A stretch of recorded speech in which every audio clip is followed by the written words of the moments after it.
One of the things that we don't do too much of in this course is spend a lot of time really checking out the assumptions that you need to make for a statistical test, a hypothesis test.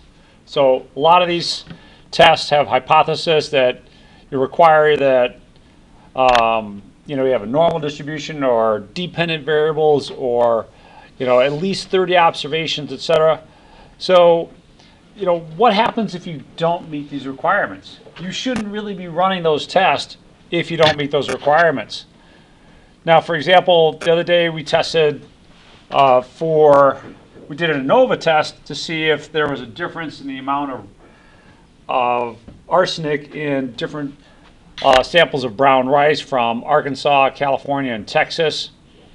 But let's just focus on two of them, maybe these first two here. If I wanted to test to see if these were actually different values, or maybe I wanted to just get a confidence interval for the amount of arsenic in brown rice from Arkansas, then, well, you've got to meet certain conditions in order to do that hypothesis or confidence interval. This has to have a normal distribution, or maybe you need to know sigma, or maybe n has to be greater than 30. But a lot of times we just kind of ignore that and just run right through. So what can you do if you don't meet those assumptions? For instance, later this morning here, we're going to be testing for the difference in weights between two sets of freshmen. In fact, that's on your handout. We're going to look at freshmen in September and freshmen in April and see, is there a difference in their weights? Do you put on that famed freshman 15? Well, we can see. We can see if there's a difference in these weights. Now, this would be a test for a hypothesis regarding what? Let's take a little bit of time to do some review. Section 9.3, I think this is going to be on your exam. What kind of hypothesis test would this be? Well, let's see. You've got two samples, right? And we're going to be testing their means. So it'd be HO, such that mu in September equals mu in April. But there's one little more catch on that one. When you're testing for the equality of means, you've got to decide if these two means are dependent or independent. Now, in this situation, if you're looking at the same individual in September and April, do you think those data sets are going to be independent or dependent?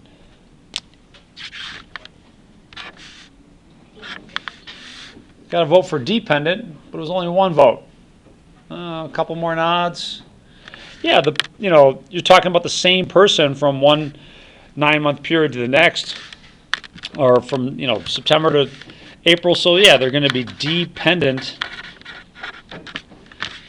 And that's a big hurdle to get past. If you wanted to do a hypothesis test for that, then there's several things that you need to take account of. So here's a list of your assumptions. You have dependent data. You have simple pairs of simple random sample data. That either you have n is greater than 30, or the differences are normally distributed. So that would be this column right here has to be normally distributed. I don't think that that's normally distributed. We might not have enough data to actually prove it is or isn't. So there's no outliers, and your variables should be continuous. Okay, we got at least one of those, but this is a lot of assumptions to meet, and you just don't know always if you're meeting them. If you don't meet these, you shouldn't be doing a hypothesis test. But we still want to do data. We still want to collect data and see how things look. So going back to our brown rice data from the other day, let's just take a look at this column of data. What if I wanted something simple from this data, like a confidence interval? And I didn't want to do this in a parametric way. That is, by assuming that it has a normal distribution, or maybe it ends up having a t-distribution. Then there's other things you can do. They're what are called non-parametric tests that you can work with. One of them is called bootstrapping. Now, I'm not going to make you responsible for bootstrapping, but I do want you to know and understand what bootstrapping is and what a non-parametric test is. So in bootstrapping, you're going to take your data and you're going to sample it again and again and again and see what kinds of things come up. So here's your original set of data. You're going to sample this 1,000 times, or you can specify how many times you're going to sample it, and then it's going to give you a mean and standard deviation for each sample. Now you can get repeat observations when you're sampling this. So what I want to do is I want to do a little experiment. I want to see what happens, and let's just run it here again. Bootstrap 1 mean, column in column 1, we want 1,000 samples of this data. Let's see what results in this. And what results is a confidence interval between 5.225 and 5.685. So let's write that down. I'll write it down. This is a little bit above what we need here. So 5.23 we'll call it, and 5.69. So 5.23, 5.69. So our mean is somewhere between these, at least according to this bootstrapping approach. Now, I didn't have to assume anything about my data. I didn't assume that it was normally distributed. I didn't assume anything about this. We just did this by resampling the data and then looking at these means and taking the middle 95% to get our confidence level. What if we did it the standard way? If we did it the standard approach, then I do something like this. I go to analysis, confidence intervals, mean one sample, use data. That's going to be in column 1. And I get this. So I get a standard deviation, or excuse me, confidence interval between about 5.21 is less than mean, is less than 5.74. Let's compare our two confidence intervals. This one was done with bootstrapping. And this one was done with parameters. What do you think? Are those close? Are those confidence intervals for the population mean, are they pretty close? Yeah, I think they're really close. So unless you're sure about meeting all the hypothesis required for your confidence interval or whatever test you're doing, then it's not a bad idea to choose a non-parametric approach. Non-parametric approach. And that non-parametric stuff simply means that we're not assuming anything about a distribution regarding our data. So that's the big thing to catch out of all of this, is that we're no longer going to assume those things have a distribution. Now, if we look at our data real quick, I'll try and give you a little heads up as to what we're going to be doing in terms of calculating a non-parametric test for this. And I think I want to use this one. So we've got all these weights for September and April. You can calculate the difference in those weights. You get this column here. Your t-test for the difference in two means, that dependence case, uses this column of data right here. But if you don't want to make assumptions about your data, what you can do is instead just look at the signs of these tests. Decide, well, do they always end up being a positive difference or always end up being a negative difference? You know, what's in between? Now, of course, you're losing some information when you do this, but that's okay. You know, we're just going to do the best we can. The sign test is not the best non-parametric test you can come up with, but it's not bad. So one good thing about a sign test is that you can test claims involving nominal data. So great, that one works. You can test claims about a population median. Now, as far as a population median is concerned, I'm going to introduce to you a new Greek character. And that new Greek character is eta.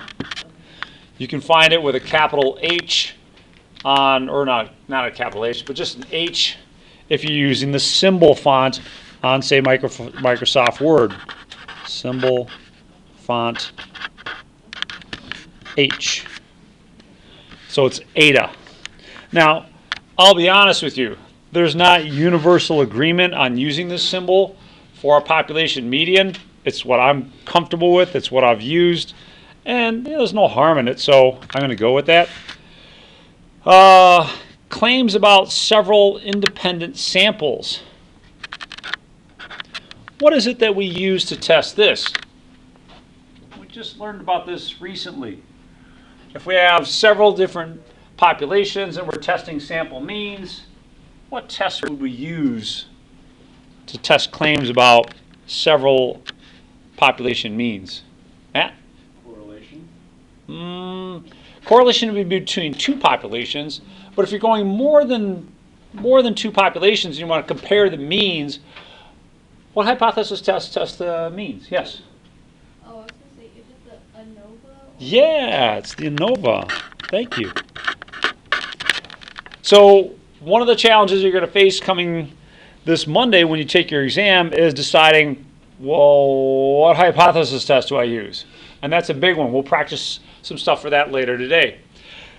But an easy one to spot is the analysis of variance, because for the analysis of variance, you're going to be testing mu sub 1 equals mu sub 2 equals, however many means, but it's typically going to be more than 2, so 3 or more. So that's kind of a dead giveaway that you're dealing with an analysis of variance as you were testing for the equality of means. Now, that's not to say we don't have stuff like this for other tests. Your chi-square goodness of fit test whether or not certain probabilities or expected values are going to have a certain meaning or a certain value. All right, let's keep going. Claims about several independent samples. Well, that's the one that doesn't fit here. So that's the one we'll circle. That one doesn't work. Claims about data consisting of matched pairs. Yeah, we can actually do that with our sign test. The sign test is very flexible, as we'll see. There is a downside. It's just not as efficient. Efficiency is something that I'm going to want you to, know and understand. Let's kick it over to this part here. I was kind of trying to foreshadow that as we were going through things with our data. So let's take a closer look. In what sense is the sign test a distribution-free test? That's a good question. The sign test is distribution-free in the sense that the central limit applies to it. Well, that's not true. We're not using the central limit theorem as part of the sign test. The sign test is distribution-free in the sense that it does not require a normal distribution or any other specific distribution. How's that one sounding? Is that one sounding like, maybe we should keep that one around? Let's not knock that one out just yet. The sign test is distribution-free in the sense that there is no distribution to the population. Yeah, that one sounds weird. Population is going to have a distribution, whether or not it's normal or whatever, that's fine, but it will have a distribution of some sort. Sign test is distribution free in the sense that researchers can use any distribution to find critical values and p-values. No, can't just use anything. So, kind of by process of elimination, we're left with this conclusion. And that's what we wanted anyways, is that the sign test is distribution free. You don't have to make any assumptions that it has a normal distribution or any other specific distribution. So that's what makes it a little bit more powerful. So let's move on to example B here, which is going to start our hypothesis test. Weights are measured from college students in September and later in April of their freshman year. The measurements are listed in the pop-up table below. Assume that we plan to use the sign test to test a claim of no difference between September weights and April weights. Let me just highlight that right now. We're going to have to go back to our initial claim soon enough anyways. So there's your initial claim or original claim. What requirements must be satisfied for this test? Well, they told you you're going to use the sign test. Not much in the way of requirements for the sign test. Let's take a look at the first one. The data must be matched pairs that constitute a simple random sample. So I like that, the simple random sample part. We're okay with that. That follow an approximate normal distribution. Well, that part gets a no. So the problem there is that we're not requiring a distribution of any kind, nor is there a requirement for more than 30 matched pairs. I mean, it's nice if you have more data, but if you don't, that's still okay. You can still do something here. So more than 30 matched pairs, that's kind of a bummer there. The matched pairs must constitute a simple random sample. Yeah, that one's okay. Let's check C. There must be more than 30 matched pairs that all constitute a simple random sample. Well, there's no minimum requirement of 30 matched pairs. So we can get rid of these two the same way as we got rid of D. So let's see. Matched pairs must have an approximate normal distribution. That's wrong as well. And finally, it says none of the above choices are correct. Well, let's hold off a second. Let's see. D. No, C. That one works. Matched pairs must constitute a simple random sample. So, wow, a lot going on there. Let's actually get around to doing a hypothesis test for this one. And that's going to be for this, example B.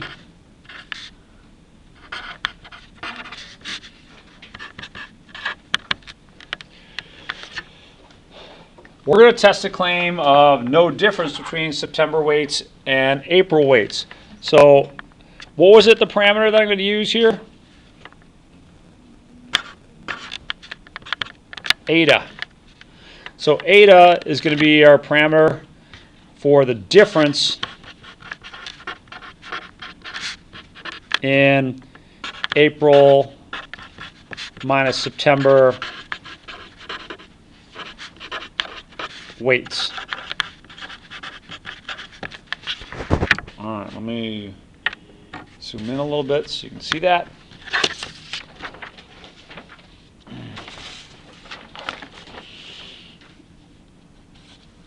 Okay. So the original claim is that there's no difference in these weights. Now, if there's no difference in those weights, then the median difference would be what number? There's no difference. 0.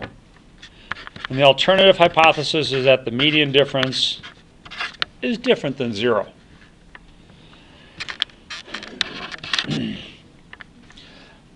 Now this test is going to work a little bit different for us than what we're used to. You're not going to be getting a p-value. Yeah, sorry, not going to get a p-value here. Yeah, I know, p-values are pretty awesome.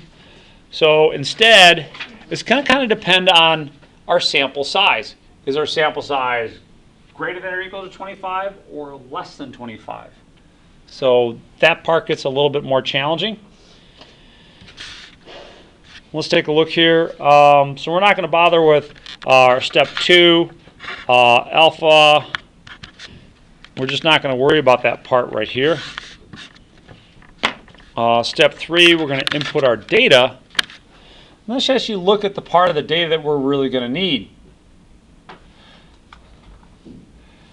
Now, if there was a true difference in the medians, then we can expect something about our data. Let's refresh ourselves first. What's the difference between the median and the mean? What's what? What do they represent? Ooh, that's going back towards the beginning of September. Yes, Joyce? Mean is the average and the median is the middle. All right, the middle number, do you agree? Yes, the midpoint. Yeah, so the median separates the top half and the bottom half of your data when it's sorted from lowest to highest.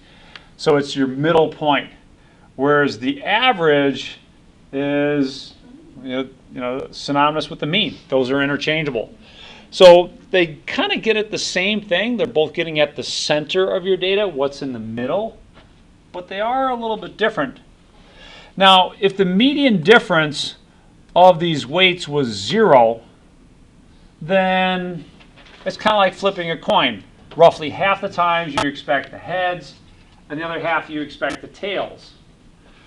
If the median difference was 0, about half the time you expect positive values, half the time you would expect negative values. If you start to get more of one sign than the other by a lot, that's when you start saying, I'm not sure that the median difference is 0. And the breaking point comes, dependent on how many values you have in your sample. And at some point, you're just going to pull up stakes and say, I don't believe in the null hypothesis anymore. The challenging part, though, is that breaking point comes from a table. We don't have a nice distribution like we used to. So we'll input our data. Now the data for us are the number of signs. Except there's one problem with this data set. We got a 0. So instead of 10 pieces of data, we have 9 pieces of data because we had 2 positive, 7 negative, and 1 which is a 0. That 0 gets thrown out. So that's effectively it's wasted data. And that's good data we could use if we were doing a parametric test, but in our sign test, it just gets tossed. So we start out with 10, now we have 9. All right, so let's go to StatDisk. Where do you think I should go to do a sign test? Analysis. I mean, if all else fails, go to the analysis submenu. Say, all right, what's there?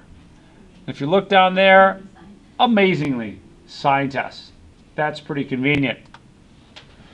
Now, in this particular case, our data, we're going to enter in the given number of signs. We already know how many positive and negative signs there are, so choose that one from here. Median difference is 0, looking good there. Significance level 0.05, that's not really going to come into play much. Number of positive signs was 2 and negative signs was 7. What's different about this is how you decide if you're going to reject or fail to reject. You've got 2 numbers here. Your test statistic, and your test statistic is really just going to be the smaller number of signs changed, right? There's 2 sign changes for us that were negative. No, that were positive. So that's where you get that test statistic. The critical number, that's where you start rejecting. If your test statistic is less than or equal to the critical number, then you can reject H0. So that's when, for step 4, step 5, if your test statistic is less than or equal to the critical, Did they put critical statistic? I think they put, yeah. A critical X, then reject H naught. So if it's smaller than that, great, you're going to reject. If it's equal to that, reject. If it's greater than that, then fail to reject. If your test stat is greater than the critical X, fail to reject. H naught, of course. All right. So what's our decision in this case? Yeah, fail to reject. So step 5, fail to reject H naught.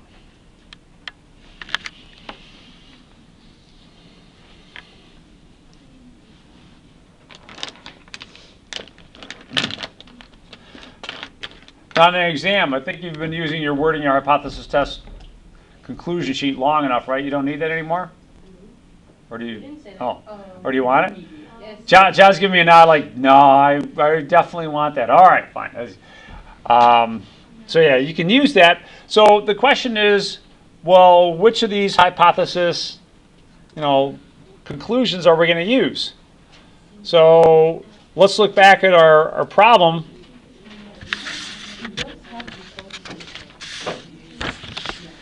I remember we were testing for no difference in September and April weights.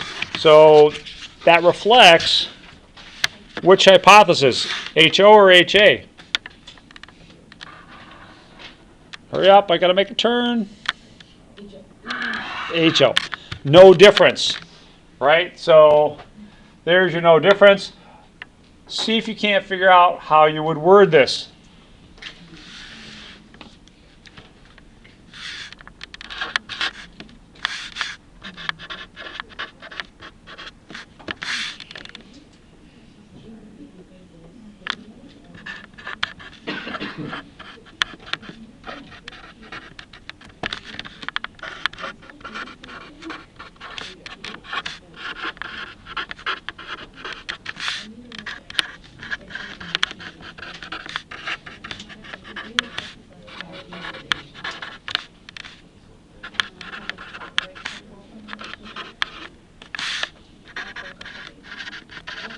You broke up with H naught? That's awesome.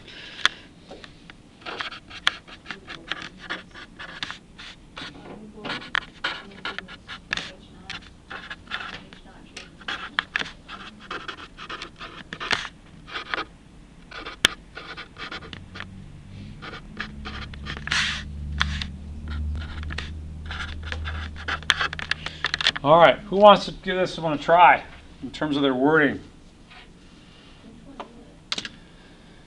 Yeah, which one is it? Let's vote on that one first. How many think A? No A's. How many think B? Lots of hands there. All right, by acclamation, B. So our original hypothesis does contain the possibility of equality. So that's this right here. So branch to the right. Did we reject? No. So branch down here. There is not sufficient evidence to warrant rejection of the claim that. How would we word it from there? Yeah. There's no difference between the September and April weights. Sounds good. Other ones? Anyone else? April, September weight is 0. Say again? The difference in April through September weight is 0. The difference between September and April weights is 0. Okay. I would probably want to hear the word median in there because that's the parameter we're testing. So, I put it in mine. Rejection of the claim that the median difference, April minus September weights, is 0. So I'd probably like to hear the word median, but I think you guys are certainly on the right track. So thank you. comments on this one? Now, this is using the sign test here. And as what you can see, the sign test is not necessarily always going to be the best because we had to throw out some data. And there's more data that we threw out than you really may have realized. Let me go back to the data set itself. So that's here. So right now, both of these numbers, say -8 and -1, result in the same thing for the sign test. They're just a negative sign. But there's a huge amount of difference between these two numbers, right? One of them's -8, one of them's -1.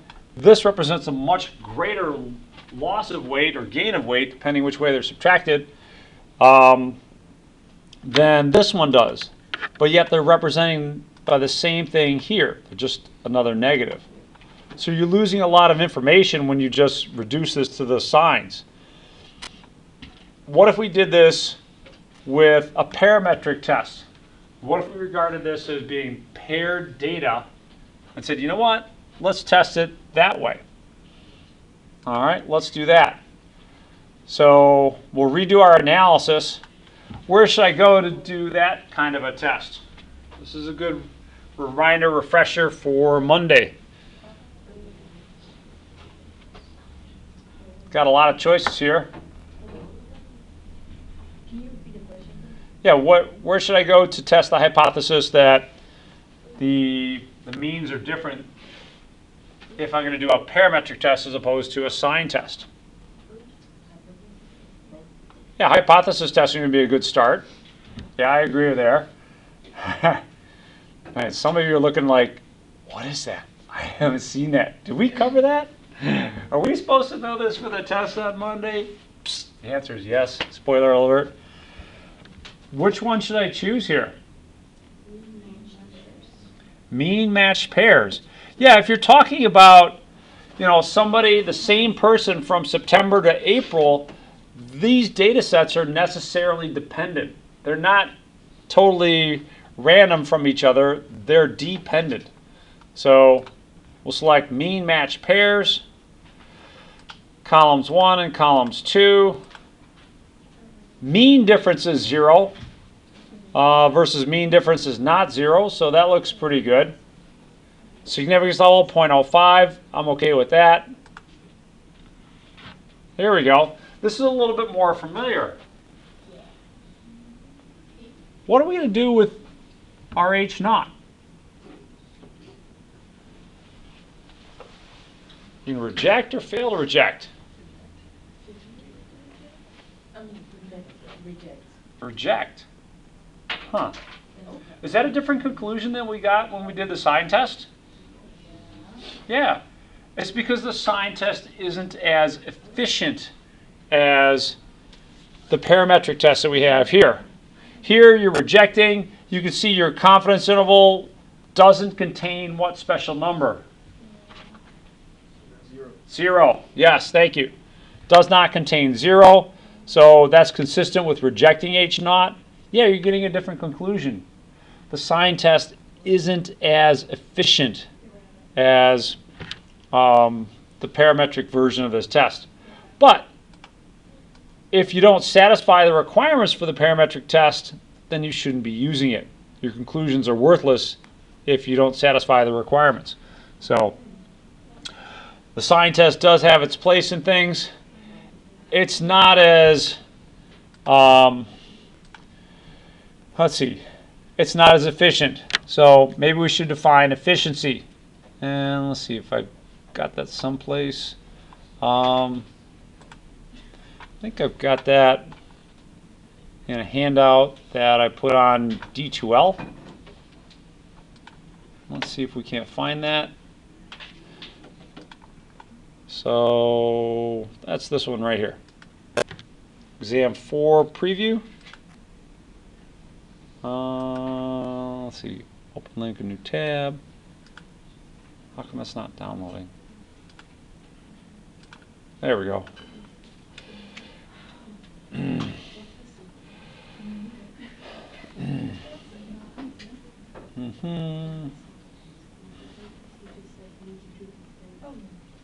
So your efficiency compares how many tests you would need with a non-parametric test, how many tests you would need with a parametric test. So it's a ratio.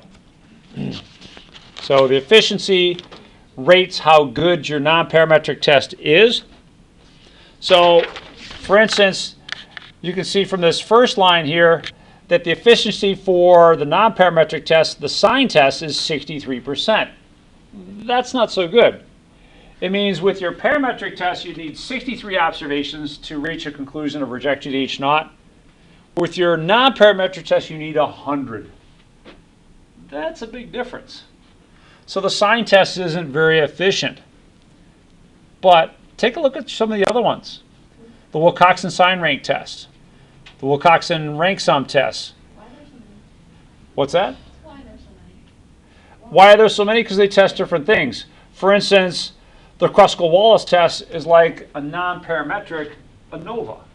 So if you want to test, essentially for the equality of means, then you'd use a Kruskal-Wallis test, which, by the way, in graduate school for me was the Krusty Walrus test. But, What? in any case, what you should see here, though, is that Christy Wallace. Krusty Walrus almost sounds like a tongue twister. A little bit. Yeah. But what you should see is that other than the sign test, these are pretty efficient. Their efficiency is almost as good as your parametric cousin. So what you'd like to see is an efficiency closer to 1, and that's a good test. If it's farther from 1, like the sign test, that's not so good. Let me get down to 2 things that I want you to know when it comes to your test on Monday. I want you to know an advantage of a non-parametric test. So that'd be a couple of the things that I have highlighted here in red.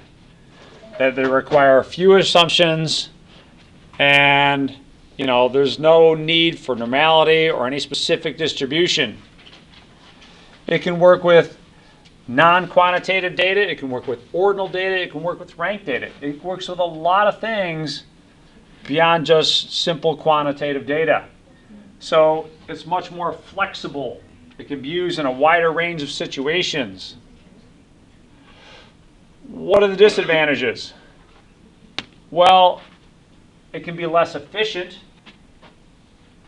and it might be harder for you to reject H naught even if H naught is false, meaning it has less power. So take a gander at a couple of these things in red. Know at least one each. Know an advantage and disadvantage for each of these things. But I'm not going to be hitting you really hard with the non-parametric stuff this Monday. Yay. Yay. All right, let's take a look at one last one from this section. So we'll flip things over and do example D.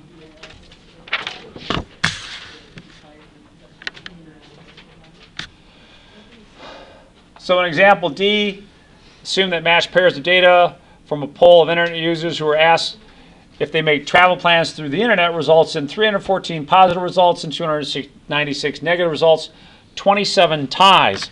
What do you think is going to happen with those ties as far as our data is concerned? Wouldn't it count as zeros? Yeah, they count as zeros.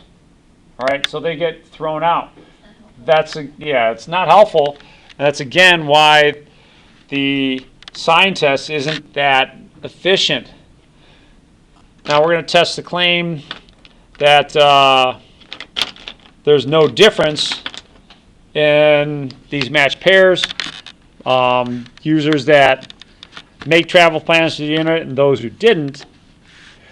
But as far as setting up your null and alternative hypothesis, there's one thing I can get rid of pretty easily. It's D. How come I can get rid of D without even really looking at anything? Because they're not no presence of. Yeah, it doesn't have the possibility of equality in the null hypothesis. H naught better have an equal to in some fashion or another. All right, Which one actually does look good, though? A. Yeah, A is looking good. Looking for difference versus no difference. Now, the two numbers that you're going to need from this are the 314 positive signs and 296 negative signs. So you're throwing out a little bit less than 10% of your data. Maybe that's 5% of the data, maybe. But you're throwing out a reasonable chunk of your data, which isn't good. Because we have more than 25 pieces of data, your sign test is going to look a little bit different. So let's go back to analysis, sign test, given number of signs. Let's see, we had 314 positive tests, 296 negative tests. Good question? Okay. And bam.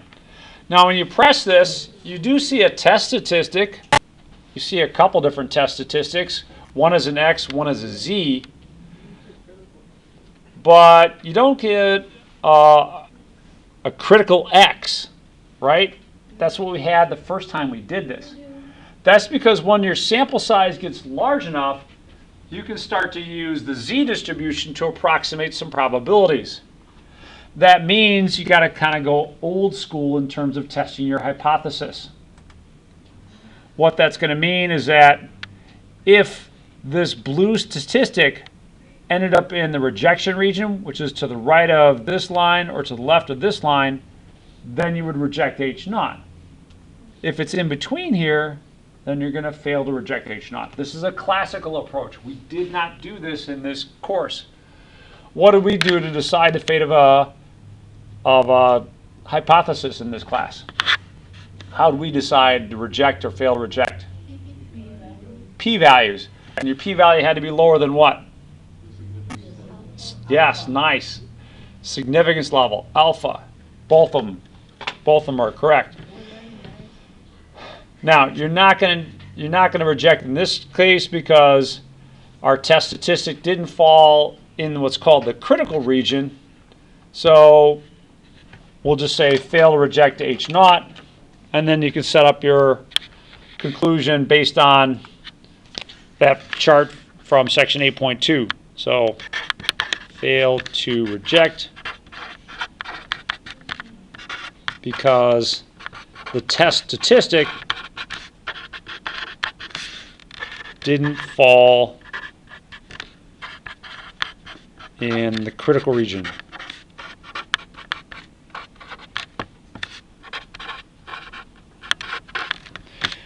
And let me maybe write down what that critical region looks like, just for kind of a sake of completeness here for us. I'm going to write it up here.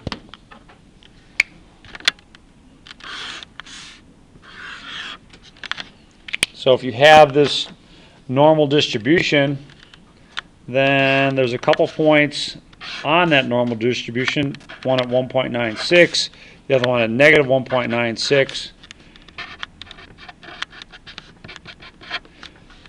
If your test statistic falls in the rejection region, then obviously you're going to reject. And this is the fail to reject